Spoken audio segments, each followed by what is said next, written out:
If your power bill's been jumping, you're not alone.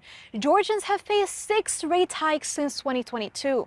I'm Leanna Butarbouche, your Thomasville neighborhood reporter, and I'm talking to neighbors and candidates to break down why our power bills are rising and how your vote could bring change or more of the same. Each hike adds up. According to Peter Hubbard, Democratic PSC candidate, the hikes have raised the average family's bill by about 37%, nearly $700 more a year. He says some of that money went toward Plant Vogel's $37 million expansion, and some paid back fuel costs after natural gas prices spiked in 2022. But the rest of the money covers Georgia Power's 12% guaranteed profit margin. The shortest way to say that is they've gone crazy.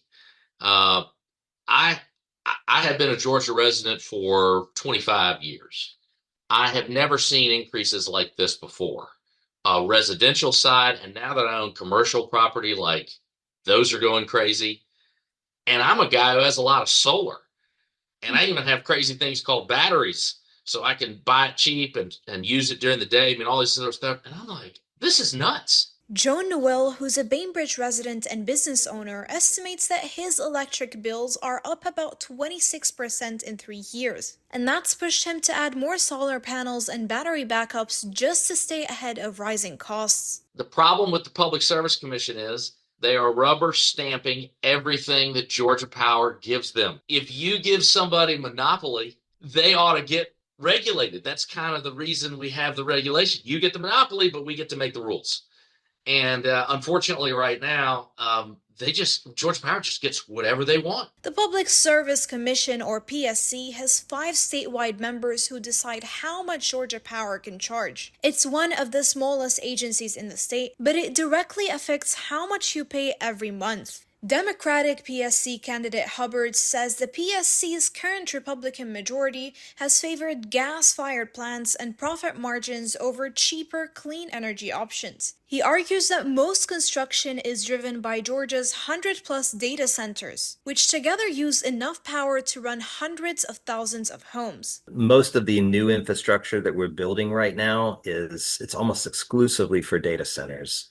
And I'm deeply concerned that the data centers are not going to stick around for the 40 or 45 years it takes to pay off this new infrastructure. But Commissioner Tim Echols says that's not true, and that new rules ensure data centers pay their share of expansion costs. We have created a policy that says data centers have to pay all their own incremental cost for generating the power, transmitting the power, and even the substation. They have to pay for that. So it's not going to fall back on residential ratepayers, even if this is an AI bubble, and even if this AI bubble burst. Echols points to a 3-year base rate freeze that began in January, saying it gives Georgians a break while prices stabilize. Still, exceptions remain, like fuel costs, hurricanes, or storm recovery, meaning your total bill can still rise. I happened to call Georgia Power because I had some other questions.